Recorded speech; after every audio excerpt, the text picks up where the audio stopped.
কালকে গল্পটা শেষটুকু। আদনানের চোখে আমি একটা চাপা কষ্ট দেখতাম। মনে হতো ও হয়তো আমার দূরত্ব বুঝতে পারছে, কিন্তু ও কখনো জোর করতো না।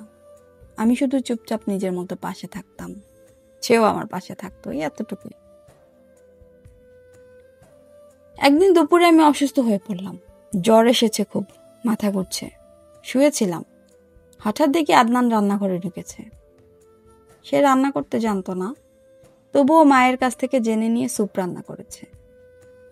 আমি অবাক হয়ে ওর দিকে তাকিয়েছিলাম। ও স্যুপ এনে আমার সামনে এসে বসলো, বলল, ধরো খেয়ে নাও হুমায়রা, শরীর খারাপের মধ্যে না খেলে আরো অসুস্থ হয়ে যাবে। আমি অবাক হয়ে জিজ্ঞেস করলাম, তুমি রান্না করেছো? ও লজ্জা পেয়ে হাসলো, বলল, হ্যাঁ, তবে স্বাদ কেমন হলো আমি জানি না। আমি খেয়ে দেখলাম সত্যি খুব খারাপ স্বাদ, কিন্তু সেই মুহূর্তে মনে হলো এটাই পৃথিবীর সেরা খাবার, কারণ এর ভিতর ছিল যত্ন আর আন্তরিকতা। সেদিন রাতে বিছানায় শুয়ে আমি অনেক ভেবেছিলাম, আমি যে ছেলেটিকে এতদিন অপছন্দ করতাম, উপেক্ষা করতাম, সেই এখন আমার জন্য এমন চেষ্টা করছে যা হয়তো অন্য কেউ করতো না। তবু আমার ভেতর একটা দ্বিধা কাজ করছিল। আমি নিজেকে প্রশ্ন করছিলাম, আমি কি ধীরে ধীরে বদলে যাচ্ছি, নাকি শুধু সহানুভূতি হচ্ছে ওর জন্য? আমার মন তখনও দ্বিধাগ্রস্ত। একদিকে আদনানের প্রতি একটা অদ্ভুত টান, অন্যদিকে অভিমান। দুটোর একটা যুদ্ধ চলছিল আমার মনে। আদনানের বাবা মা আমাকে ভীষণ ভালোবাসতেন, বিশেষ করে তার মা আমাকে মেয়ে বলেই জানতেন। একদিন তিনি বললেন, মা, তুমি হয়তো ভাবছো আমাদের ছেলে শান্ত নীরস, কিন্তু বিশ্বাস করো, ও ভেতরে অনেক ভালোবাসা জমা আছে। ও খুব ভালো মানুষ, সময় হলে তুমি নিজেই টের পাবে। সে কথা শুনে আমি কিছু বলিনি, কিন্তু মনে মনে ভাবছিলাম হয়তো সত্যিই তাই, শুধু আমি এখনো সে ভালোবাসা অনুভব করতে পারছি না। এক সন্ধ্যায় আমি ছাদে বসেছিলাম, চারপাশে হালকা হাওয়া বইছিল। আমি একা একা আকাশের দিকে তাকিয়েছিলাম। হঠাৎ আদনান এসে দাঁড়ালো আমার পাশে। কিছুক্ষণ চুপ করে থাকলো, তারপর আস্তে করে বলল, তুমি আমার সাথে এখনো ঠিক মতো কথা বলো না কেন? আমি কি এমন কোনো ভুল করেছি? আমি অবাক হয়ে তার দিকে তাকালাম। তার চোখে এক ধরনের ভীষণ কষ্ট ছিল। আমি কিছু বলতে পারছিলাম না, শুধু মনে হচ্ছিল এ ছেলেটা সত্যি আমাকে বুঝতে চাইছে, ভালোবাসতে চাইছে। কিন্তু আমি তখন নীরব থাকলাম, কারণ আমার ভেতরের গর্ব আর অভিমান আমাকে কথা বলতে দিচ্ছিল না। সেদিন রাতে আমি ঠিক করেছিলাম আমি আদনানকে একেবারে ঘৃণা করতে পারবো না, কারণ ও তো আমার প্রতি কোনো অন্যায় করেনি। বরং ধীরে ধীরে আমি বুঝতে পারছিলাম ও আমার প্রতি আরো যত্নশীল, ধৈর্যশীল, সবচেয়ে বড় কথা সৎ ছিল সে। তবু আমি কখনো ওকে ভালোবাসি বলার মতো জায়গা পৌঁছাইনি। আমার ভেতরে এখন একটা লড়াই চলছে।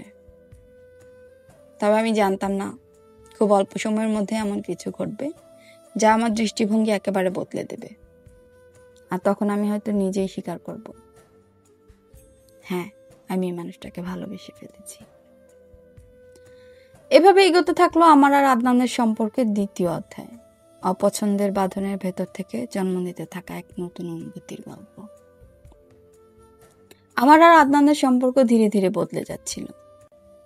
যে একটি ছেলেকে আমি কখনো পছন্দ করিনি, সে ছেলেটি এখন আমার জীবনের গুরুত্বপূর্ণ অংশ হয়ে দাঁড়িয়েছিল। প্রথমে আমি শুধু তার ধৈর্য, আন্তরিকতা দেখতে পেতাম, কিন্তু এখন আমি বুঝতে পারছি আমি ধীরে ধীরে ওকে ভালোবাসছি। বিয়ের কিছুদিন পর আমরা একসাথে সময় কাটানো শুরু করলাম। চা খাওয়া, হাঁটাহাঁটি, বই নিয়ে আলোচনা, সব সব ছোটখাটো মুহূর্তের মধ্যে দিয়ে আমি দেখছিলাম আদনান আসলে একটু ভিন্ন ধরনের মানুষ। ওর চোখে কোনো ভেদাভেদ নেই, শুধু শান্তি, যত্ন, সত্যিকারের আন্তরিকতা। একদিন আমরা পার্কে হাঁটছিলাম, বাতাস বইছে, চারপাশে সবুজ। ও হঠাৎ বলল,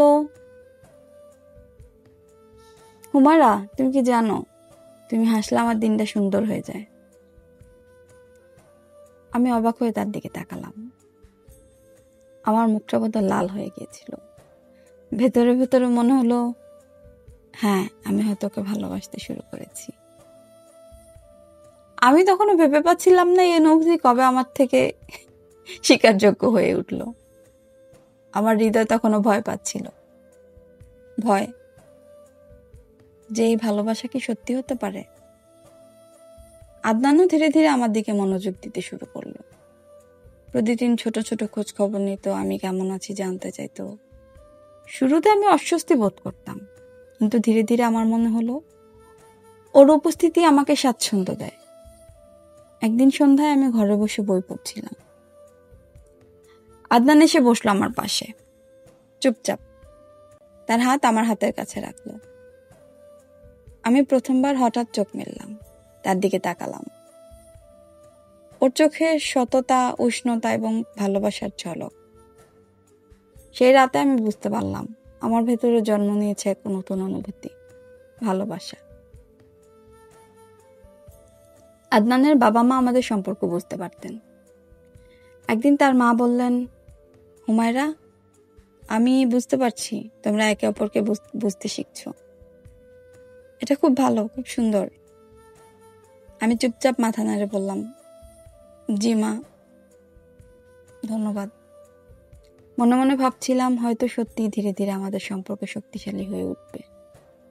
আমার পরিবারও বুঝতে পারছিল আদনান শুধু ভদ্র ছেলে নয়, ও আমার জীবনের অংশ হয়ে উঠেছে। একদিন আমরা বই নিয়ে আলোচনা করছিলাম। হঠাৎ আমি কিছুটা ভুল করে বললাম। আদনান হেসে বলল, কোনো সমস্যা নেই, আমি বুঝেছি। ভেতরে ভেতরে আমি অবাক হয়ে দেখলাম আমি আর অভিমানী হুমায়রা নেই। আমি বুঝতে পারছি ওর ধৈর্য, শান্তি, ভালোবাসা আমাকে বদলে দিয়েছে। এখন আমি স্বীকার করতে পারি আমি ওকে ভালোবাসি। তবে সেটা শুধু নিজের কাছেই, ওকে এখনো বলা হয়নি। এক সন্ধ্যায় ছাদে বসে আকাশের দিকে তাকিয়ে আমি ধীরে ধীরে ভাবলাম, নিজে নিজেই বললাম হয়তো, আদনান, আমি বুঝতে পেরেছি আমি তোমাকে ভালোবাসি। ও যে কখন পেছনে এসে দাঁড়িয়েছে আমি বুঝতেই পারিনি। সে শুনে আস্তে আস্তে বলল, হ্যাঁ, আমি জানতাম একদিন তুমি বুঝবে। আমি সেই সময়ের অপেক্ষায় ছিলাম। আমি খুবই লজ্জা পেলাম তার কথা শুনে। সে যে কখন পেছনে এসে দাঁড়িয়েছে আমি বুঝতেই পারলাম না কেন। সেদিন রাতে আমাদের দুজনের মন এক হয়ে গেল।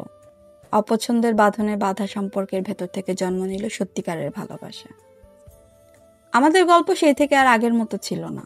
ভালোবাসা, শ্রদ্ধা, যত্ন সব মিলেমিশে আমাদের জীবনকে পূর্ণ করে তুলেছিল।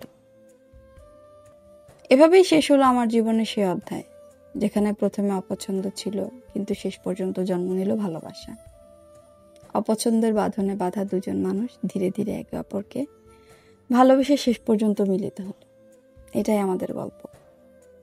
আমাদের চ্যানেলের গল্পগুলো আপনাদের ভালো লাগলে অবশ্যই লাইক, কমেন্টস এবং শেয়ার করবেন। আর অবশ্যই সাবস্ক্রাইব করতে ভুলবেন না। ধন্যবাদ।